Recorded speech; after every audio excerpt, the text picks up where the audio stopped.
Are you struggling with your cold calls?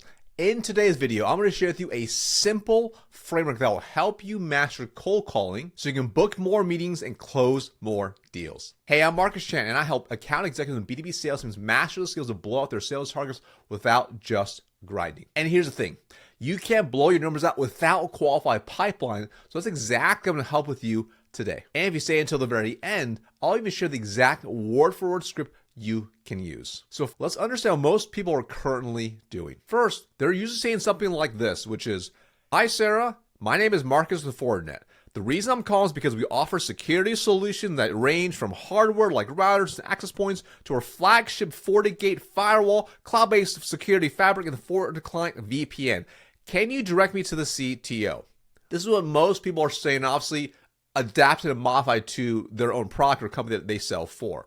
But let's understand why this actually doesn't work, especially if the gatekeeper answers. So first, I want you to think about who actually typically calls the gatekeeper. When people call into the gatekeeper, there's generally speaking about 5 different types of people that are calling for the most part, which is number one, there's gonna be salespeople, right? And think about it. What do salespeople sound like when they call? They usually sound really upbeat, they sound excited, and they're trying to sell the gatekeeper on convincing them to give them the information of the right person to talk to or to direct them over to them. That's number one. Then number two, they're unhappy customers not calling. If you literally sat inside or sat next to a receptionist at a main office building and listen to who actually called in, you'll hear the salespeople, you hear people calling in because they're upset or frustrated or something. You'll hear customer inquiries. So people calling in saying, "Hey, I heard about you have XYZ service or product. I want to learn more about it. Can you send me up to the salesperson?" You'll hear lead inquiries. Okay. So people inquire about more information. And then of course, you'll have vendors as well. And when you think about this, out of all 5 of these, which ones are most likely to get help from a gatekeeper? Which one is most likely to actually guide to the right person they want to talk to? And reality is, if you said probably 2, 3, 4, or 5, you're absolutely right. And salespeople, as you get shut down majority of the time, or they say that we're not interested, we already have it covered, don't call us back, they just hang up, put on do not call list. That's what you usually get, especially if you're using a very similar scripting to what I just showed you a few minutes before. So if you understand that to be the case, let's talk about what to do instead. And there's gonna be 3 key things you wanna make sure you incorporate, which is number one, you wanna have some sort of pattern interrupt with no information given first. And I'll explain why in a little bit as well. Number 2, your tone has to be inquisitive. It has to be non-salesy. You don't want to sound like a salesperson. You don't want to be excited. You don't want to be upbeat. You don't want to be overly enthusiastic. You just want to be more inquisitive and non-salesy. And your goal here is seeking information. So that might sound something like this. If we were calling the same type of prospect, they answer, they're going to say something like, "Ring, ring. ABC company, this is Sarah. How can I help you? How can I direct your call?" So you answer and sounds something like this. "Hi, Sarah. I'm hoping you can help me out." Pause. So notice there, my tonality there is very inquisitive there. I'm trying to figure something out. Imagine if you were lost somewhere, like at a store, like, "Hey, I'm trying to find where the beans are. I'm trying to find where the grocery aisle is." How would you sound? That's a tonality you want to have here. And if you also notice here, you're not giving a lot of information. So you're not saying, "Hi, Sarah, my name is Marcus with Fortinet. Hi, Sarah, my name is Marcus with Sales. Hi, Sarah, my name is Marcus with XYZ company." You're just giving very limited information because at this point, part of the gatekeeper's job is also to help people who need help. And if they're unsure who you are, if they're not sure if you're a salesperson or someone else, hopefully their guard is going to be down. And they're going to be more apt to say, "Sure, what can I help you with?" So even if they're skeptical, and I've done this literally thousands of times, I just have this type of framework. "Hey, Sarah, I'm hoping you can help me out." Pause. And even if they're really skeptical, then I say, "Sure, with what?" You might hear kind of a skeptical tone, right? Or most of the time they just say, "Sure, how can I help you?" Or "Who am I speaking with?" That's usually what ends up happening because gatekeepers they are also the director of first impressions as well for people calling in because they don't know, are you a potential lead? Are you a prospect for them? Are you a current customer? Are you a vendor you already have a relationship with? They don't really know. So that's why this is really powerful. So then you go to the next stage here. So here you can inquire about a little information. It wasn't sound something like this. My name is Marcus with Fortinet, and it's my job to update our records here as we help businesses protect their data with our simple data security solutions. Who's in charge of making decisions regarding that there? So notice there, I'm not going through some long pitch about how amazing we are, our solution. I'm just going to say, this is basically what we do, high level, but then more specifically, who's in charge makes decisions regarding that there. And the really cool part is half the time they'll say, oh, that would probably be the CTO, but we're totally good. No problem.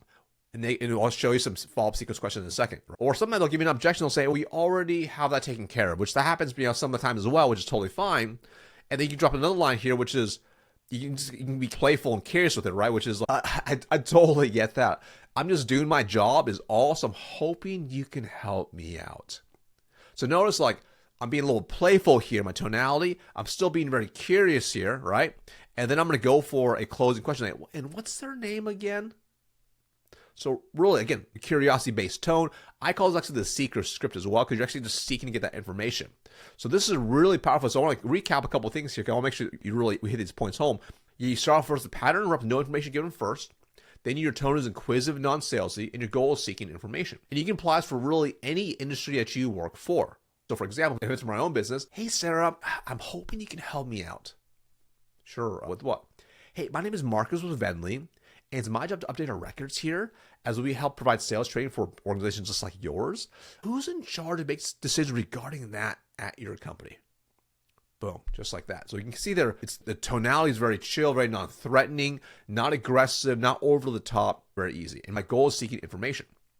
So if you do it exactly how I just guided you for your own industry, you have your own custom script, but you have the right tonality, chances are pretty good here. They're going to just tell you who the name is. They'll say, yeah, it's going to be Lisa, that's the CTO. It's going to be Bob, that's the CFO. That's going to be Tony, that's the CEO. That's going to be whomever. This is what they do. So that's really powerful, because now you have more up-to-date information now that you can utilize for future calls. Now, we're not going to give up there, because especially you can see some gatekeepers are going to be really tough. They're going to basically want to end the call there. And then you're going to have some, their guard is actually already down. So they're not being rude or anything. They can't have the same cadence of their kind of the personality, of that kind of the attitude they have. And then they might say, oh yeah, that's Bob, the CEO. So instead of you just wrapping the call up and ending right there, this is your opportunity to actually do a little bit of fact finding and get some more intel, because this is going to help you either with the conversation with that right decision maker or in a future call when you talk with them. So let me give you some examples here. Like I said, if they're giving up information, now's the time to ask more questions. And ideally, you are going to want to ask questions that are relevant and useful for you. Now, the mistake some people make is they ask really tough questions up front, and that makes it really hard. For example, they might say, oh, cool, Bob, the CTO, what's Bob's cell number? Okay, probably I can give Bob's cell number right on the spot right there. So you have to warm them up a little bit, right? And the best way to gain a little bit of compliance in a situation like this is you tee up a little bit easier questions first. So this way, it warms them up to be a little more open to the following questions. Because generally speaking, people want to have what's known as consistency bias. They want to be consistent with their behavior. So they start being helpful beginning. They're usually a little more likely to continue being helpful if you keep asking questions in the right way with the right tonality. So for example here, they tell me who the person is, and maybe they said they are using someone else. What's also probably relevant for me, if I don't already know, is finding out who the current competitor they're using, whether it's in-house or maybe they have a third-party vendor or solution or software. It's good to find that out. So that might sound simple like this. They answer your first question, so that's Bob, the CTO. I say, great, thanks so much for that. Now, if you don't mind me asking, who are you currently using for X? And you insert X or whatever it's going to be. Who are you currently using right now for your cybersecurity? So you can see how powerful that is. It knows my tonality there. I'm being soft. I'm not being overly aggressive. I want to get them comfortable with it. So they might say, we're currently using Palo Alto Networks or whatever they're using. Cool.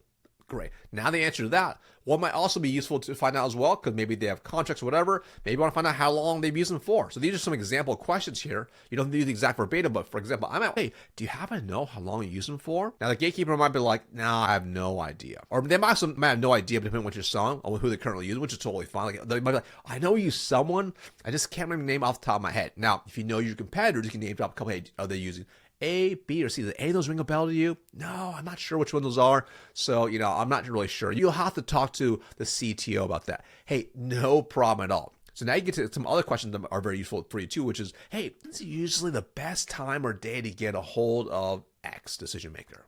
So notice that even my tonality, again, it's very non-threatening. I'm still being very curious here. And it's very casual language here. I'm not being overly scripted here. I want to find out this information because this may help you when you make a follow-up call to them. So after you have a couple warm-up questions, it's a little bit easier to go into a little more direct question. And they may or may not give this to you, but it's worth a try because at this point, you're still on a call with them and you're just diving deep for more information. So they say, I'm not really sure. Like they're in and out. They travel a lot. Like I know Lisa travels all the time. No problem. What's Lisa's direct dial or extension number again? And this is really powerful. And you'd be shocked, by the way, when you just ask this out just like this. It's amazing if you do a little bit later in the sequence, how often you can actually get an extension number, a direct dial number, and potentially even a cell number. All right, so this is really powerful, okay? And then, of course, another example question is, if you take a look at the syntax of their emails, to kind of see how things are put together for the email, if it's like lisa.smith@abccompany.com, is kind of what their common breakdown of their emails are, you can ask them and just verify, hey, is Lisa's best email lisa.smith@abc.com?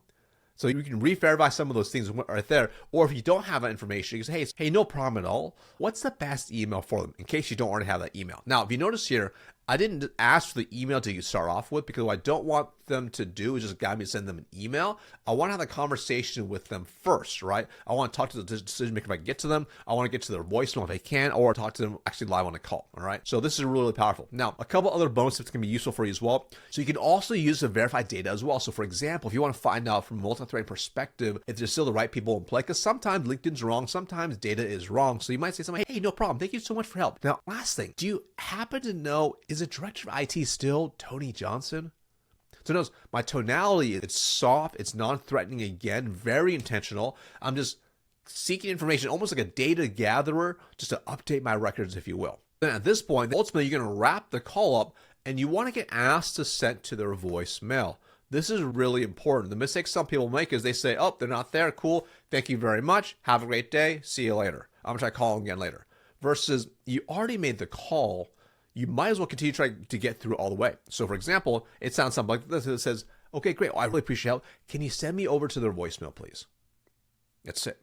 Very simple, okay? Now, the cool part is sometimes if they get sent to their voicemail, like their desk phone, it's shocking how often they'll have up-to-date information from their cell numbers in there to even like what their schedule looks like. They might say, hey, it's Lisa Smith. I'll be traveling for the next 2 weeks in Atlanta, Georgia, and in Orlando, Florida. And I'll be back in 2 weeks. So if it's urgent, just send me a text on my cell. Here's my cell number.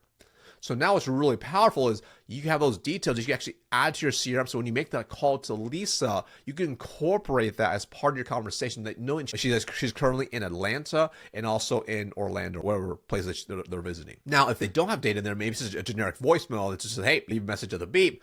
Then you can actually call and leave my 70% voicemail script framework, in which gets a 70% callback rate, which is really powerful to drop right here, because then hopefully they'll be calling you back later on. So let's talk about when to actually use this. So you want to use this type of framework when you don't have the data who is most likely the actual decision maker. This is really important, right? Because if you actually know who the decision maker is, I'm going to give you a different framework for that. But if you don't know who the decision maker is, or if you're not sure if your data is correct or accurate, right?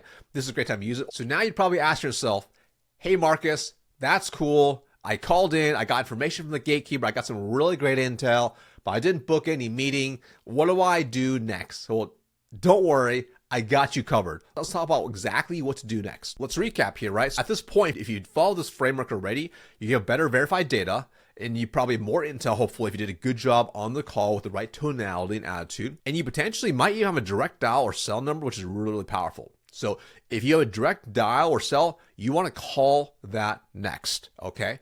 Really important. Now, if you don't have a direct dial or cell number, you actually want to wait 1 or 2 days to call back that same number, and you use what I call the pit bull framework. Now, I'm highly recommend if you're taking notes right now, you're going to want to make sure you take notes on this specific framework because it's very powerful. So the pit bull framework. Now, I want to warn you a little bit.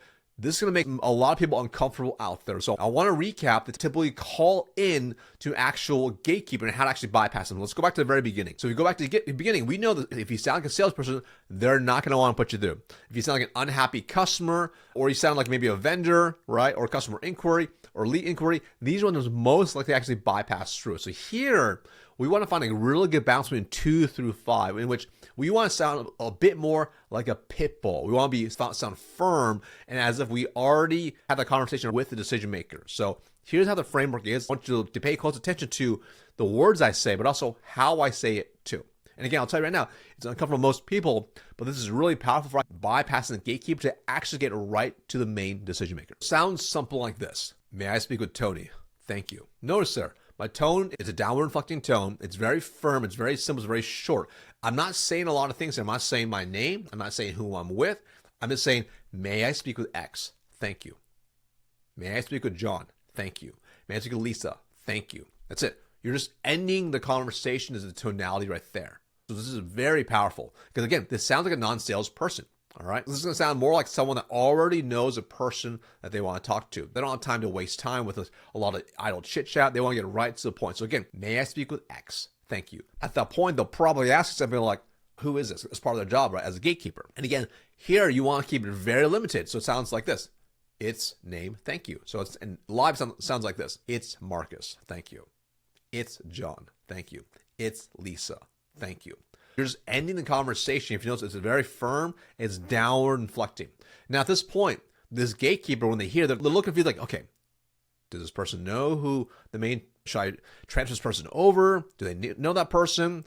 And you'll see actually by default, if you do a really good job with this, you get really comfortable with this, and this becomes very natural to you, you'll see a lot of times they'll just transfer you right over to them by doing simply this. Sometimes they'll say, okay, but what company are you with, right? And all you do is just say your company name, and then you end with thank you. Fortinet, thank you.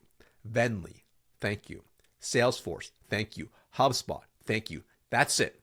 Very simple. And you'll see 80, 90% of the time by just simply following this, you get down to maybe 1 or 2 questions they're going to ask you, and they're sending you right over directly to that main decision maker. So this is really powerful. So if you notice here, with the frameworks we're teaching here, there's intentionality to the words we're actually using, how simple and direct they are, to how we say it, to a specific sequence of order, because ultimately when you combine all those elements properly together, it gives you a higher likelihood to actually bypass a gatekeeper to get to the right people you actually need to talk to, which are the decision makers, who are the ones you want to have conversations with, because to actually book meetings with, to actually close deals with as well. So there you have it, some very easy secrets that help you master cold calling.